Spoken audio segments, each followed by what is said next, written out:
Stop बोलने वाली बहू। अरे अरे अरे, आप लोग स्टॉप तो नहीं हो गए ना?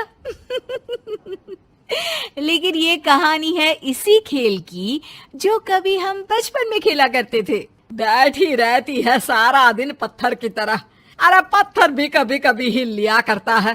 तू भी कभी कोई काम कर लिया कर बहू।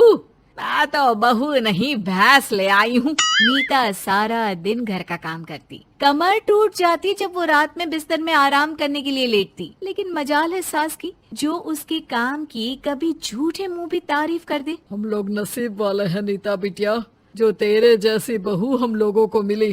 पिताजी, यही आपका प्यार है जिसके कारण मैं इस घर में टिकी हुई हूँ। पर पता नहीं सासू माँ को मैं क्यों नहीं अच्छी लगती। अब तो 2 साल हो गए हैं शादी को। 2 साल में तू ये सवाल कर रही है? यहाँ मुझे 30 साल हो गए बिटिया। पता नहीं तेरी सास मुझे भी क्यों पसंद नहीं करती।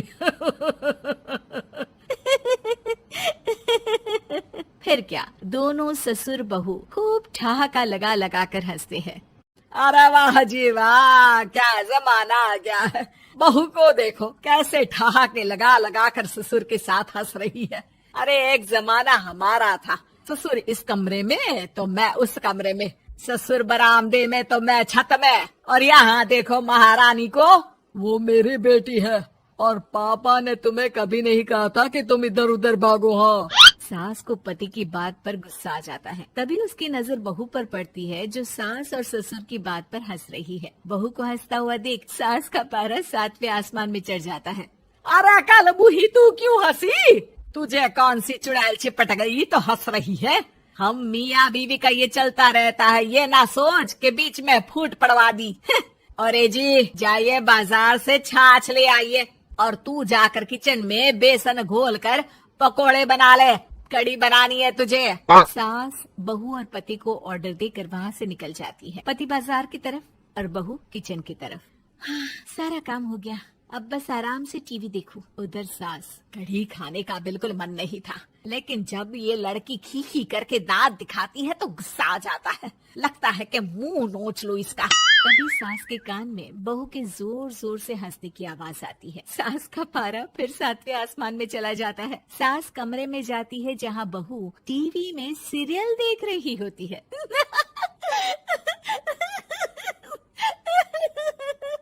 अरे पागल हो गई है तो बता दे, पागल खाने छोड़ाऊं तुझे? माँ जी, आइए ना, देखिए ना, आप भी ये सीन देखिए, कैसे बच्चे स्टॉप दैट खेल रहे हैं। इस खेल में ना जिसे स्टॉप दैट बोल दो उसे स्टॉप होना पड़ता है।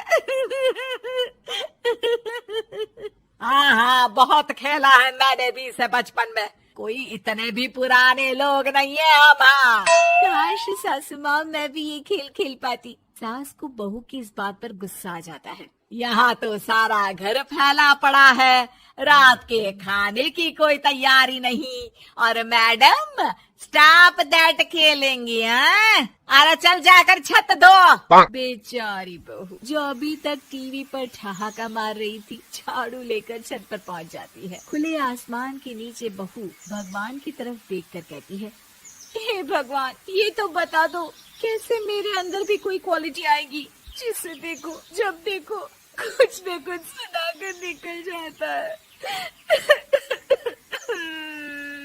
वो रोने लगती है, लेकिन करती भी तो क्या, भाग्य में जो लिखा है वो तो होगा ही। बहू पूरी छत साफ करके नीचे आती है जहाँ सास मजे से बैठकर टीवी देख रही होती है और जोर जोर से हंस रही होती है। टीवी में वही स्टॉप दैट वाला सीरियल चल रहा होता है। मासूम बहू फिर से टीवी देखने लग जाती है।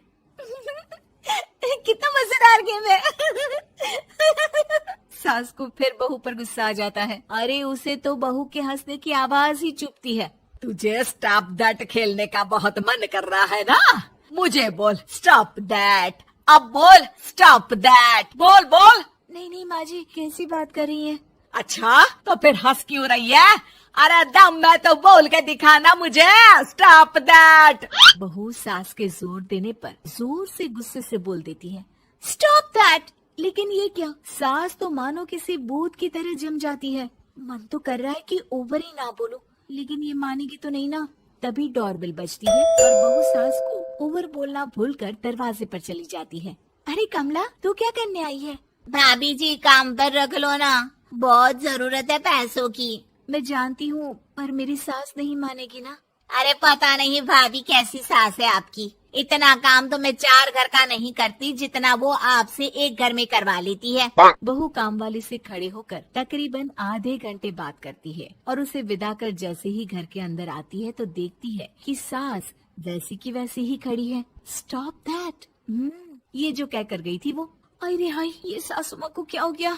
अब ओवर बोलूंगी तो मेरी तो जान ही निकाल देगी। क्या करूँ मैं? बहू उनका हाथ पकड़कर बेड पर लिटा देती है और फिर कहती है, ओवर। क्या मेरे सर पर खड़ी रहेगी अब? क्या मैं आराम भी ना करूं? जा यहाँ से, बोला है ना कमरे में आया मत कर। जब देखो कमरे में घुसी रहती है, अलमारी को घुरती रहती है।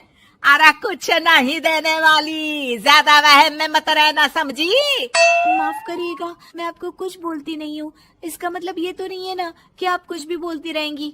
अरे वाह जी वाह, स्टॉप दैट बोलते बोलते जबान भी खुल गई तेरी। हाँ, खुल गई और बोलूंगी भी। स्टॉप दैट, अब बोलो। लेकिन ये क्या? जैसे ही बहू ने बोला स्टॉप दैट, सास हो गई स्टॉप। हे भगवान, ये क्या हो रहा है सासू माँ? लेकिन बेचारी सास स्टॉप दैट में तो बोलती बंद हो गई उनकी। वाह जी वाह, लग रहा है कि अब सारा खेल मेरे हाथ में आ गया। बहू अब सास से स्टॉप दैट बोलकर कभी खाना बनवा लेती तो कभी घर साफ करवा लेती। अरे पता नहीं, मैं आजकल थकी थकी सी क्यों रहती हूँ। बीपी भी हाई रहता है, मन करता है सोई रहूं। और मैं डॉक्टर को लेकर आता हूँ। ये काम बहुत कर रही हैं, उम्र नहीं है आपकी इतना काम करने की। और ज्यादा काम किया तो काम तो मैं इतना कराऊंगी कि बस नाम की जिंदा रहेगी। बहुत जबान टपट टपट चलती है ना इनकी। ससुर जी समझ ही नहीं पाते कि क्यों उसकी बीवी की तबीयत खराब हो रही है। बहू शीशे के सामने कहती है, सारा काम हो रहा है, मजा ही आ गया। स्टॉप दैट होकर उनको पता ही नहीं चलता कि वो क्या कर रही हैं। अब तो जो चाहे जब चाहे सारा काम इन्हीं से करवाऊंगी। ये मेरा कमाल, क्या बोलती हूँ मैं? Stop that. बस जैसे ही बहू शीशे के सामने ये शब्द बोलती है, भूत बन जाती है।